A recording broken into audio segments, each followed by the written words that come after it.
Every Halloween, a girl in a cheap clown mask finds me no matter where I move. She doesn't want candy. She wants me back at the house on Pine Hollow Lane. It was Halloween night, and for the first time in years, I decided to hand out candy again. The neighborhood where I lived wasn't the kind of place kids went out much anymore.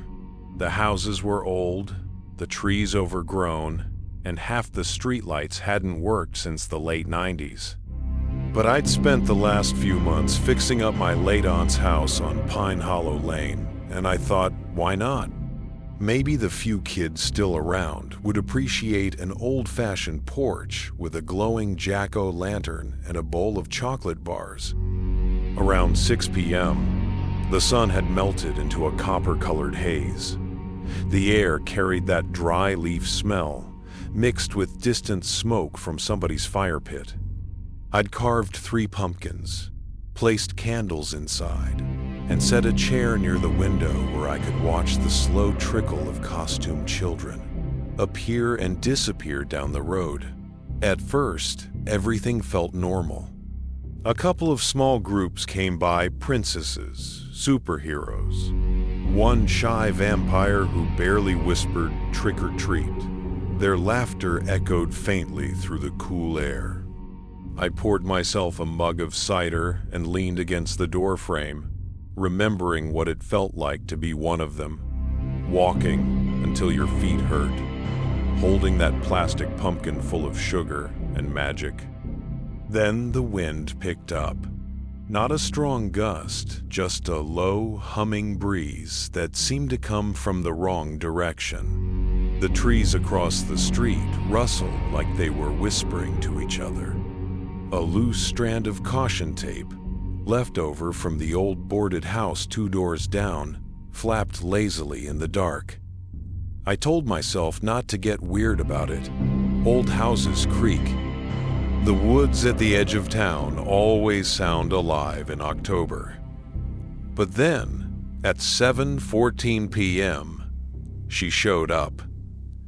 She couldn't have been more than 8 or 9. A small girl standing alone on the 14 sidewalk, wearing a faded clown costume.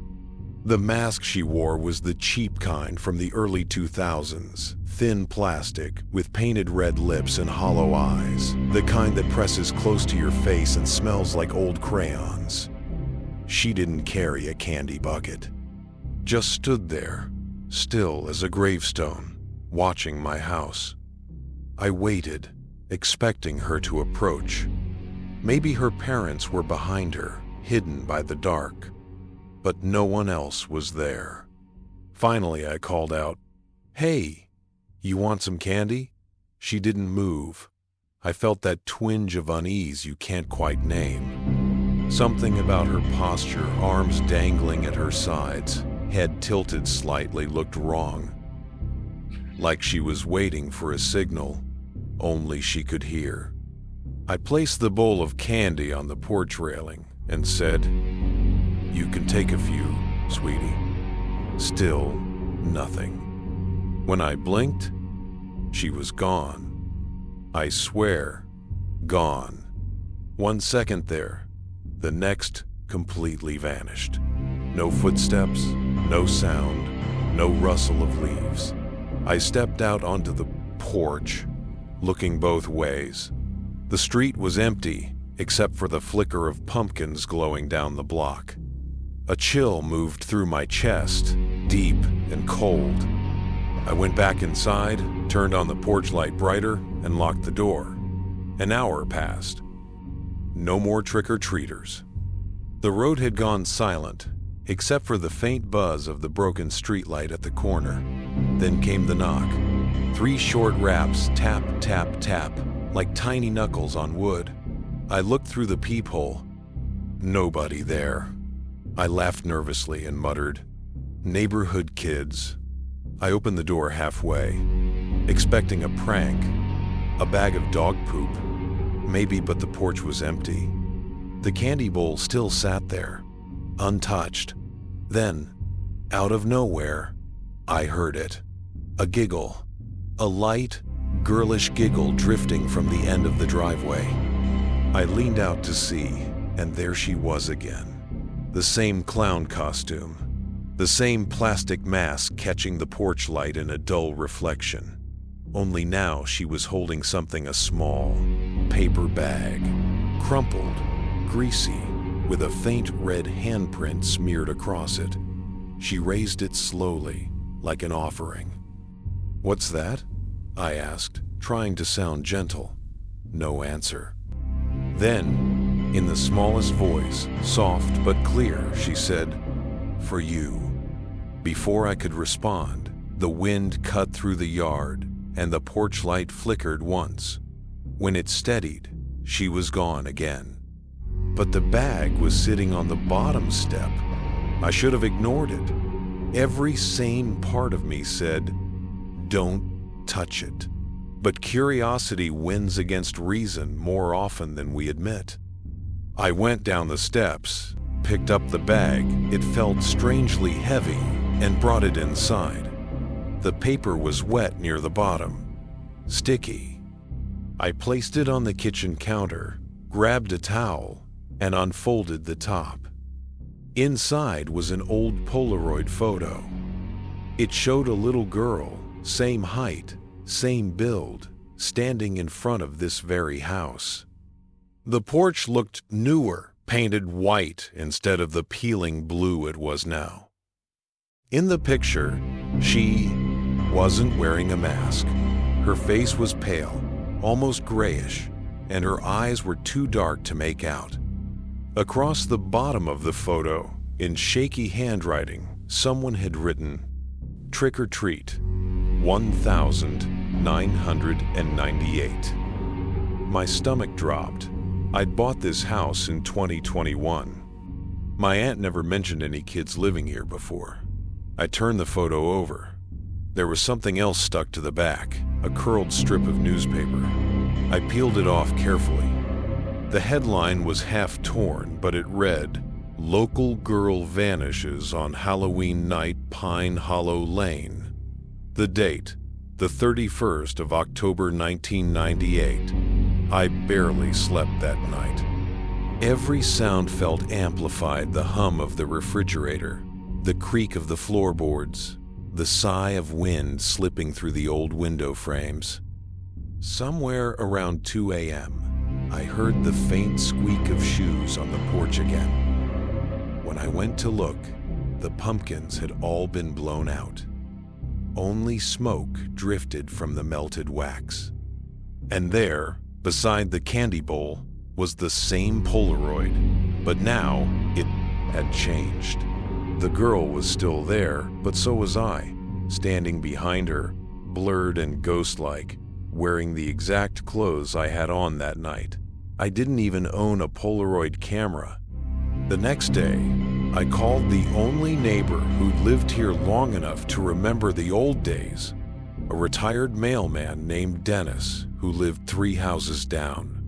When I showed him the photo, his face went pale. "I remember that kid," he said quietly. "Her name was Emily.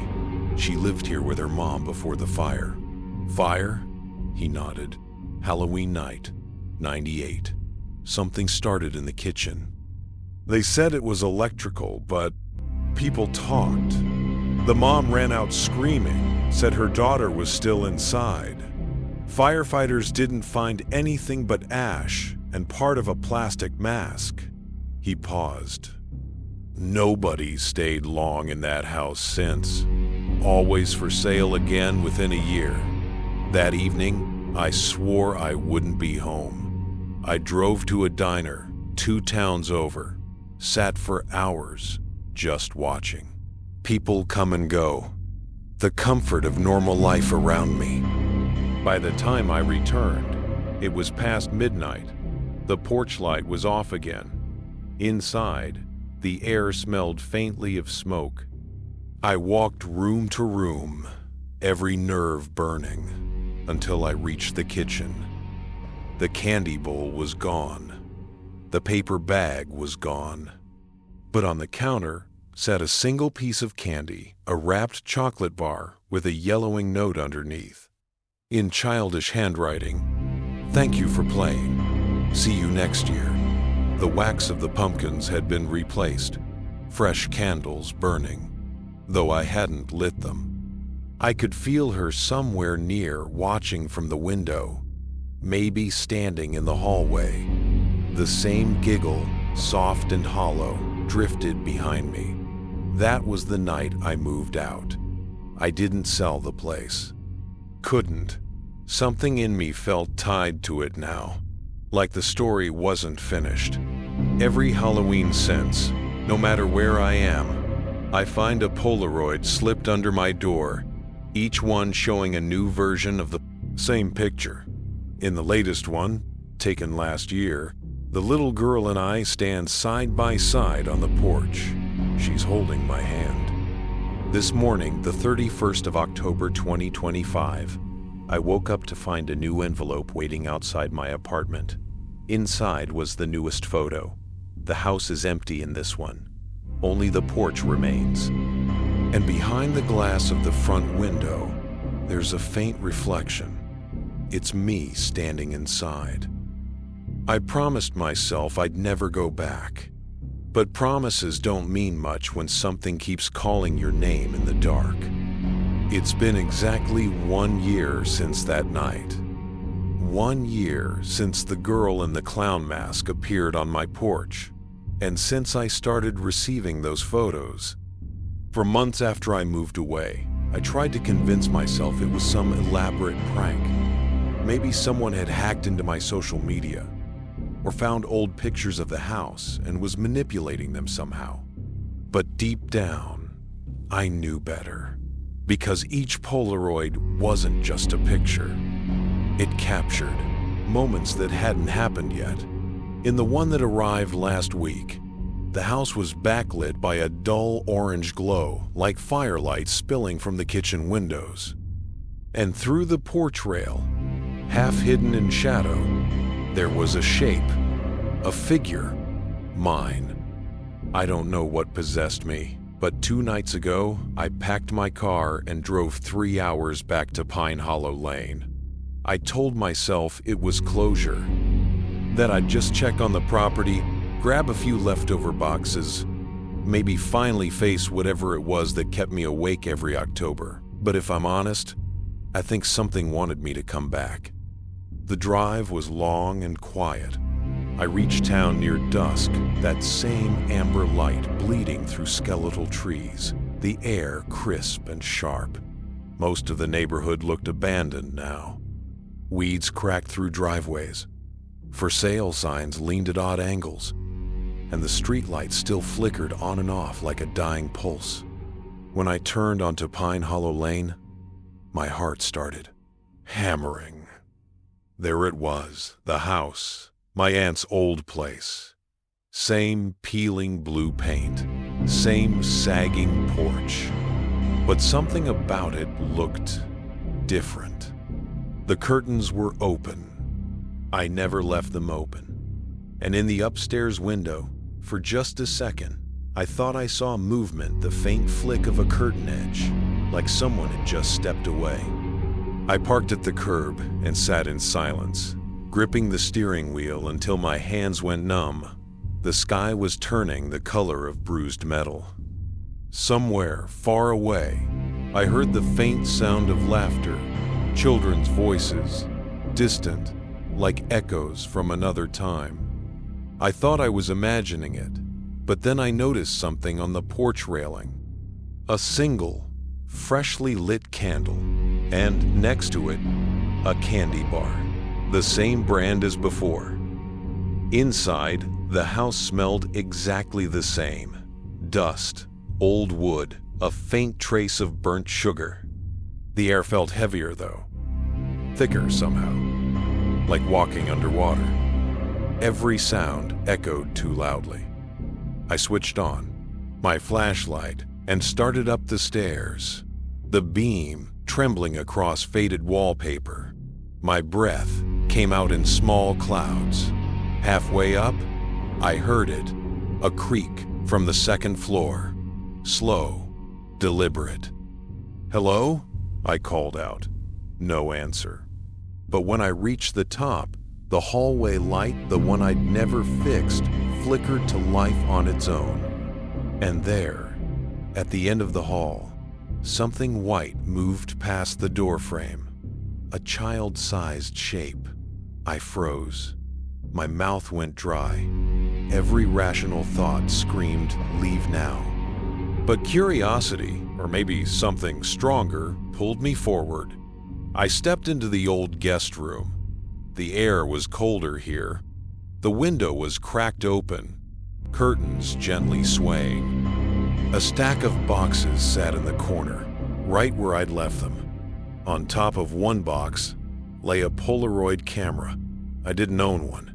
Next to it, a single undeveloped photo had just slid out, still glossy wet. My hands shook as I picked it up. At first it looked blank, just gray shadows and light. But as I tilted it toward the lamp, the image started forming. Slowly, the outline of the room appeared. The same boxes, the same window. And standing right behind me, a few feet away, was a small figure in a clown costume, mask and all. The photo slipped from my fingers. I turned fast, shining my flashlight into the dark, but there was nothing there, only the window, now wide open, and the faint sound of a giggle disappearing into the wind. I left the house immediately, got in my car, locked the doors, started the engine, but it wouldn't turn over. No matter how many times I tried, the key just clicked uselessly. The headlights flickered once, and then I saw her, standing in the middle of the street. The same little girl, the same faded clown mask, but this time she wasn't alone. Behind her stood 4 other shapes, smaller, shadow-like, barely visible, each holding a paper bag in their hands. The air around them shimmered faintly, like heat waves on asphalt. One of them raised their bag and shook it lightly. The faint rustle of candy wrappers filled the silence. I whispered, "No, no, no," and tried the key again. The engine finally roared to life. As I hit the gas, my headlights swept across their faces, or what should have been faces. But under those old plastic masks, there was only darkness. I didn't stop driving until I reached a motel on the edge of town. The guy at the front desk looked half asleep, but when he saw my face, he frowned. "Long night?" he asked. "Something like that." He gave me a key and pointed down the hall. "Room 7. Inside, I locked the door, drew the curtains, and sat on the bed trying to breathe normally. My phone had no signal, though it worked fine earlier. My reflection in the dark TV screen looked pale, drained like someone else entirely. Then I noticed the nightstand. A paper bag sat there, old, greasy, with that same faint red handprint. I didn't touch it, just stared. The air smelled faintly of smoke again. When I finally worked up the courage to open it, I found another Polaroid. This one was of the motel room. I was sitting on the bed, exactly as I was right then. But there was something behind me, a blurry white figure leaning close to my ear. In the photo, my mouth was open, like I was screaming. I barely slept. When I did, the dreams were fragmented flashes of fire, the sound of a mother's voice shouting a name, "Emily." At dawn, I woke up gasping. My phone buzzed. No caller ID. I hesitated, then answered. There was silence. Then, in that same soft voice from last Halloween, a little girl whispered, "Come home." The line went dead. I should have run. left everything behind, but something in me broke. I needed to know what home meant to her. By afternoon, I was standing once again at the front door of that house. The air smelled thick and metallic, the kind of air that warns you before a storm. The porch was different now. The pumpkins were back, 3 of them, perfectly carved and glowing faintly, though no candles burned inside. When I stepped closer, I realized the light wasn't fire. It was movement shapes swirling inside the pumpkins, like faces pressed against glass from the inside. One of them looked like mine. I stumbled back, my heart pounding so hard I could hear it. The front door creaked open on its own. Inside, the walls pulsed with faint orange light. Smoke curled up from beneath the floorboards. The sound of distant laughter echoed from the kitchen, high, thin, childlike. When I reached the doorway, I froze. There, sitting cross-legged on the floor, was the little girl in the clown mask. Around her were 4 others, kids of varying ages, all wearing old costumes that looked decades out of place. A cowboy, a witch, a skeleton. They were passing candy around in a slow, ritual-like circle. When she looked up, the mask shifted slightly, and for the first time I saw what was underneath. Her skin was gray and cracked, eyes hollow but burning faintly from within like embers left after a fire. "Why me?" I whispered. Her voice came soft, almost kind. "Because you opened the door." The others began to hum, a low vibration that made the floor tremble. The walls flickered like they were burning. Flames licked through the corners of the room, yet I didn't feel heat, only cold. The girl reached out her hand, palm up. "Trick or treat?" she asked. I didn't move, couldn't. Then everything went black. I woke up outside. It was dawn again. The house stood behind me, silent and empty. No sign of fire. But my car was gone. My phone, too. On the porch rail sat a new Polaroid camera. Inside it, a single photo waiting to be pulled. When I pressed the button, it whirred and spat out an image that made my blood run cold. It was the same photo as last year, the girl and me standing on the porch, except now there were 5 children, and I was one of them. My own face, painted white, a cracked mask hanging from my neck. Across the bottom of the photo, scrawled in red ink, "Trick or treat forever." You know what nobody tells you about hauntings? They don't end when you leave the house. They end when the house is done with you. I used to think those Polaroids were warnings. Now I know better. They weren't showing me what happened. They were showing me when I was already trapped there and just hadn't caught up to it yet. The last photo she sent me didn't have fire, didn't have the house, didn't even have her. It was just a screen, a pause video.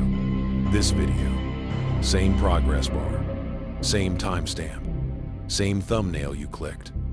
Which means somewhere, out there, there's a version of you sitting exactly where you are right now, watching this same story, in a picture that hasn't finished developing yet.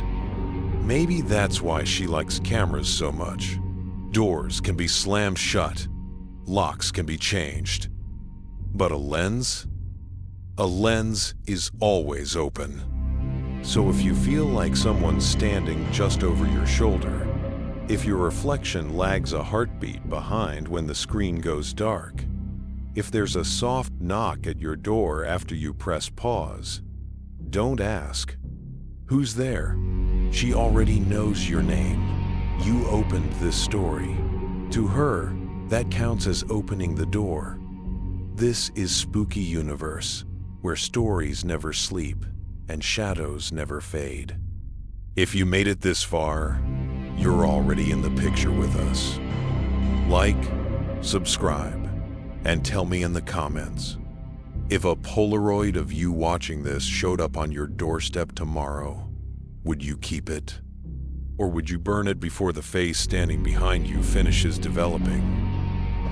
Until the next night, let the shadows rise and rule.